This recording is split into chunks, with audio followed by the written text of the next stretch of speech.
The third game between ranked teams on Saturday is Utah at Oklahoma State.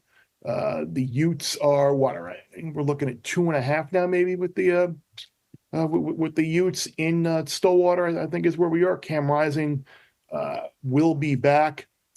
It's interesting. Yeah, we're looking at Utah 2.5, 54 is where we are with the number here. You look at outside of these three ranked matchups Saturday, the 14 teams playing unranked teams favored by over 25 points per game on average. So outside of the ranked games, and then you got K-State -7 at BYU being the other one that's kind of close-ish, but that's one ranked team, one unranked team. But a lot of blowouts, with this being the one that is not perceived to be as well. Check back later in the week, because this is going to be the Super 6 game powered by Draftkings. One of those questions is going to be the total in this game. We're looking at over 51.5 or under 51.5. And I kind of think, Sammy, that this is going to be a higher scoring game than we think. Gundy in these types of games always seems to figure something out. That Utah defense last week, again, maybe it was a little bit of a look-ahead spot, but they did not look to be the typical dominant Utah defense that we see in the trenches. So Super 6 column later in the week, one of those questions, like I said, going to be over under 51.5. I would certainly lean towards the over here. Sam, you got any thoughts on the Sooners and the Utes? Well, I love that we can play this game, because this game oftentimes allows us to pick off bad numbers. The total at Pinnacle is 54.5. So maybe the over is not a bad play. I did have to laugh too, guys. Did you see the combined age of the starting quarterbacks in this one? I'm sorry if I'm stealing anybody's thunder here, but I believe the combined age is 49, because Rising is 25 and Alan Bowman is 24. They were both in Brock Purdy's recruiting class. He's now in his third year in the NFL. Yeah, older than Caleb Williams, older than Jaden Daniels, older than, well, maybe not Bo Nix, because he's like 40 now, right? This is a game. That's NFL Offensive Rookie of the Year, Bo Nix. No, it's not, Bear. Actually, it's quite not.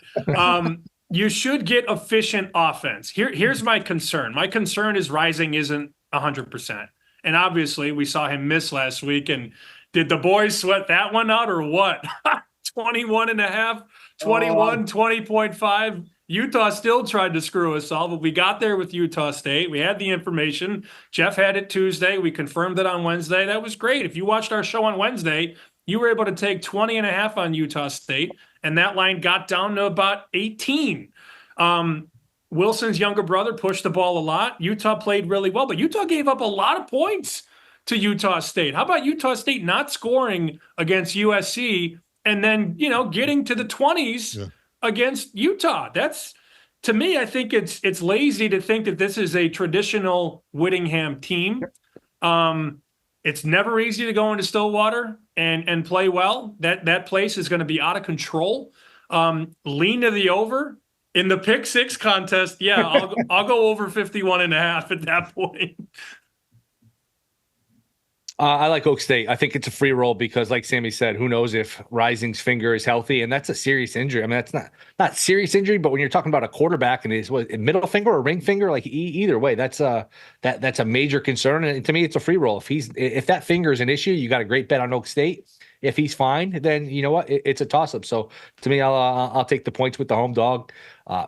Massive game in terms of Big 12 implications. If you have an inkling that, hey, Oak State's going to win this game, I think you can get 4.5 to 1, something like that on Oak State to win this conference. It's interesting too, as we look at all these matchups, not a lot of data points in terms of these major teams against other teams. It's almost like preseason where you look at a lot of these teams, they haven't played anybody. So it does make for a tricky handicap in some of these games, but I like Oak State. I have some concern here about Rising's finger. So regarding Utah's defensive performance last weekend, I asked a buddy of mine. He just thinks Utah's not as talented as they've been in the past on defense, and that makes sense, right? They've lost a lot of guys to the NFL, and so you trying to replace those guys is hard, and it's early in the season. So I've covered Utah for years now. My radio host for 5 years played for Utah. I was thinking about this game, thinking to myself, when was the last time Utah run a big road game, right? They played road games now for years with Rising, and the answer is never. Cam Rising, guys, is 13-0 at home and 7-6 in road or neutral site games. And those games are often against good teams, right? They lost 2 Rose Bowls. Now, he didn't finish both those games, but they were really in control of those games when he got hurt.